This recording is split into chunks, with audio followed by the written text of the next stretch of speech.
Hello and welcome to another video of the Explaining series.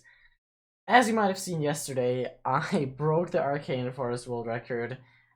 Right now when I'm recording this video, I'm still holding the record, but that might change anytime soon since the world records are shifting really quickly right now.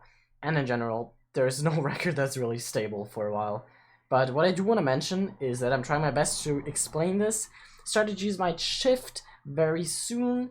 And if we actually somehow manage to get a 107, that kind of has to be with another strat then I would make a new video on that as well, because this strat might be outdated very soon. However, I still think this is a good run to explain things on, and yeah, I wanted to give you a look at this map and how it works.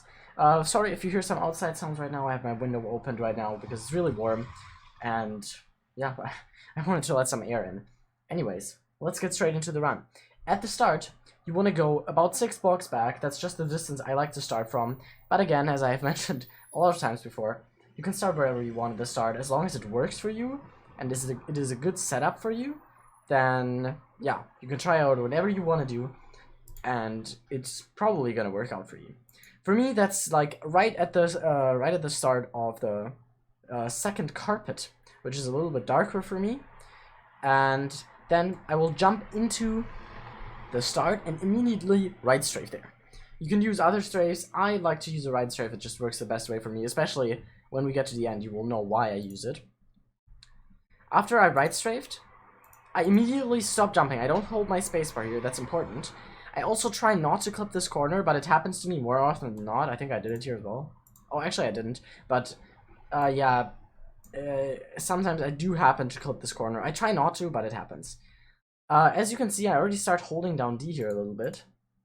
So I can start jumping towards this direction immediately. What you want to do here optimally is keep your jump pattern onto the red blocks and jump around it. What you notice here is that you could actually hit your head at the sea lantern block here. Works quite well for me, so I would recommend you do it. Then after this corner, you want to take this corner as tight as possible to be on this block immediately, and backstrafe. Then you want to jump here. You might need to adjust a little bit. I tend to just look to the right here a little bit, but not too far, otherwise it will just completely mess up your momentum. But after you've done that, you want to jump up here. I also press A here a little bit, so I get a little bit more distance to this side, and immediately left strafe. What I want to mention for this part is that you can be at most 2 blocks out from the wall. That is due to the invisible blocks lining up to only go out this far, and you will land on one of these 4 blocks. So you can't strafe here, otherwise you'll just land in the water. Then just keep your momentum here. It should line you up pretty well. After that, you should be able to keep your jump pattern onto those trapdoors. Be careful not to clip the corner or the wall, and also be careful not to overjump the second trapdoor. Happens to me quite a lot actually. So I'd recommend you adjust it a little bit. I did that here as well. I pressed A, and you have to adjust afterwards anyways, so that you don't clip on this stair, which is really important because it sets you up well if you do the stair correctly. If you happen to do the stair correctly, afterwards, what you want to do is, I always go to the left side of the jump boost, since it sets me up well for what happens next. And this next part is way more complicated than it should be. The Revive builders changed this part quite a lot from what Kiwi originally built, and that's kind of what makes it difficult. I think I found the best way to do this part, even though there's plenty of ways that should work as fast, if not a little bit slower than this. I jump on the left part of the jump boost and then go to the right one using my D key. And then, the way this portal is lined up, you have to understand it a little bit. The portal is covered up by these things. But these stairs don't actually go all the way through, which kind of sucks. So the way this portal is aligned is there's stairs here, then there's the portal in the middle without any stairs and any blocks. It just goes up to the top like this. It's basically a rectangle here. And then on the other side, there's the same pattern of stairs and slabs again. And the important thing to know is you cannot jump into the middle of this. If you do, you will just end up being inside the middle of the portal and just clip there and lose all of your momentum, which is really bad. So instead, what you want to do is either hit the part after the portal or before the portal. I tend to hit the part before the portal. I think it's possible to hit the part after, but it's really difficult and you have to be careful not to clip anything here as well. So I tend to just go for the part right before it, which usually works quite well for me. I adjust a lot like this, and the adjusting helps for the part that comes after this too, because it requires a lot of adjusting as well. Be careful so that you are actually on the right part of this canyon. Once you are, get ready for this. I will play it once and then I'll tell you exactly what I'm doing.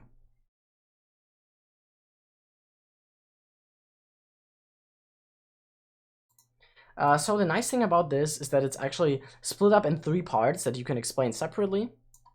The first part is just this part up until the logs over here. It's really easy. You just jump on the red block, jump on the other red block, and then jump to the green one. This should be no problem. You can just keep your jump pattern. Really no problem at all. After that, it gets a little bit more confusing with the fire flowers. I try to land on the second log, not the dark one, the second one, which is a little bit more brighter. And yeah, what you want to do here is you also might want to adjust, because I immediately jump onto the next one, and you might overjump that if you have too much momentum, so be careful about that.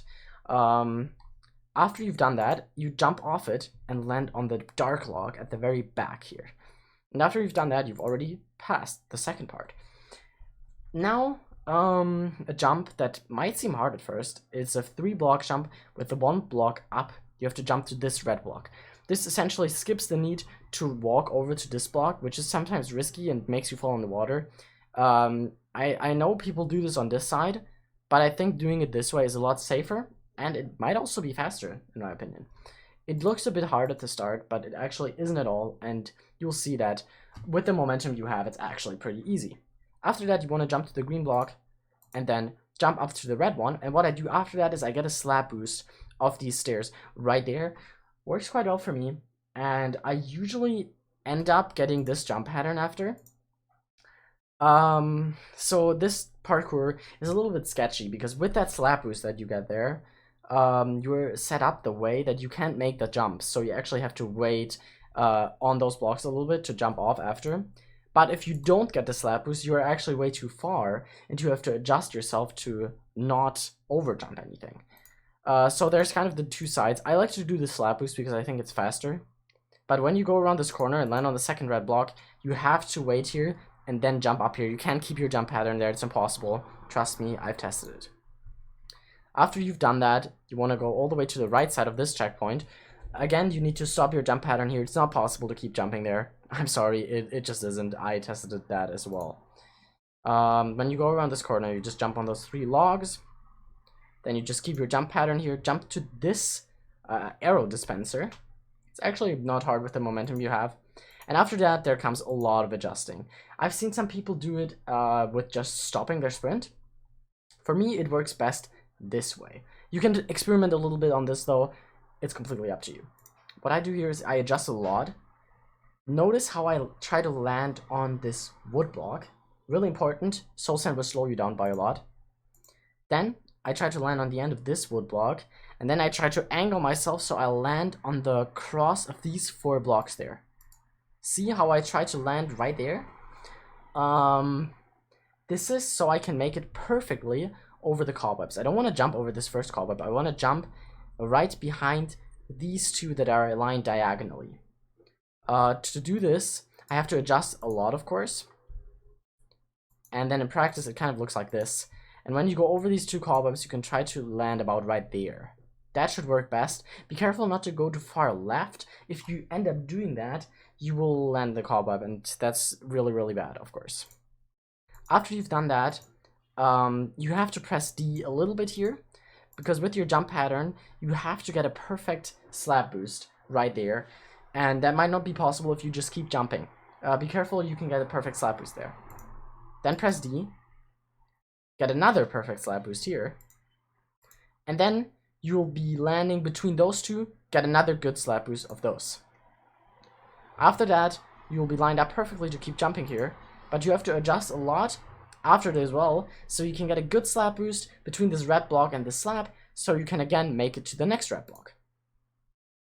Then you want to go up the jump and run like this, and after that be careful, adjust again so you can get another good slap boost right there. So you can see this part is all about slap boosts and how you align yourself to be able to make them in the best way. You can also, while doing the slap boost, hit your head on the sea lantern, but you will pretty much always do that if you're just on this block, and it honestly doesn't save this much time. I just thought I'd mention it. Then here, going to this jump boost and then or to this leaf block is really up to you. It doesn't save any time to go here. It's just a lot easier in my opinion. When you go up here, you want to be careful when you strafe that you are actually on the left block of that jump boost. This is important because if you are not, you will clip something from hanging from the ceiling when you strafe. I can exactly show you what it is. It's exactly this block. So you really have to be either on this block or on this block. These two work for you to strafe through. Then you're gonna get the ice. As for the stairs, you again have to think in increments of them, and you have to know where to land. You can't just land anywhere here, here, here, here, here, and you'll instantly get good momentum. The parts that you can land on are either right in the gap here, or right on top here. So you always have to imagine those two gaps. Either you're gonna land in between this gap or this gap. It depends how far your strafe took you. If you have really good momentum, you might be able to land on there as well, without even being slowed down.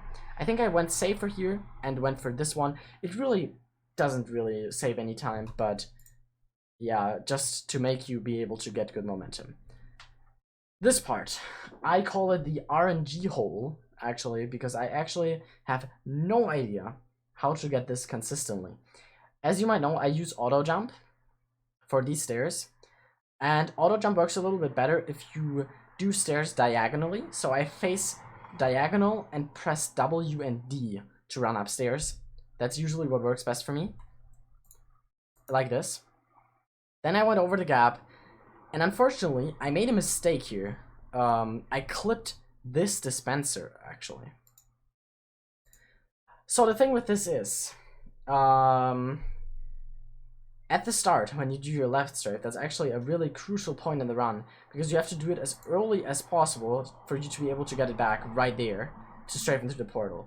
This double strafe, it looks pretty cool. It's really not hard to do, but optimally, of course, you would not clip this dispenser, jump earlier than me, and then if you made it over the dispenser, you can actually just keep jumping and then strafe immediately. That works.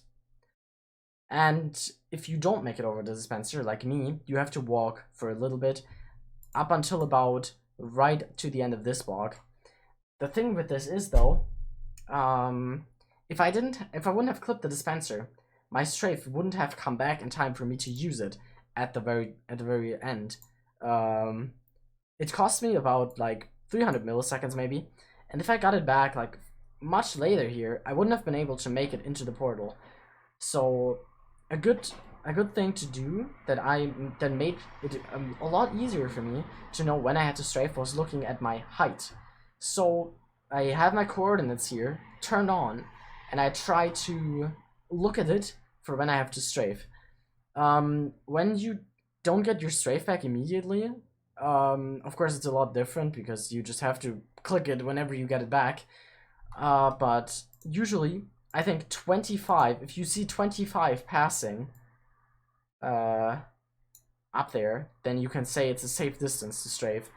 25 or lower, but if it gets too low, you will just die. So you need to be careful with that. If you have coordinates on, this could help you. If not, then you just have to do it by getting a feel for it, and then you'll just land safely in the portal.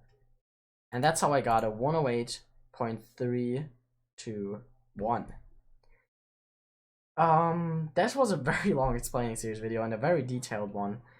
If you are still here, thank you for watching. I know this can be really complicated sometimes. I try to make it as detailed as possible so you can really understand what goes through my mind while I do those runs, and what you can do to kind of recreate them. And yeah, I really hope you enjoyed this video. I hope it helped you, and it will make you do a little bit better. on Arcane Forest. It's a really difficult map in my opinion, especially the strat at the start and at the end is really, really difficult. And I would not be surprised if there was going to be a new strat very, very soon that changes that needing to have perfect timing on your strafe at the start. I would not be surprised if that would be changed with another strat in the soon future. So I will give you an update on that if we get a new strat that makes 1.7 possible. With this strat, I don't think 107 is possible because it's just really, really hard to shave off any time due to your last strafe coming back so late. Anyways, this is it with the video. I hope you enjoyed, and I'll see you in the next video or in the next stream. Thank you for watching.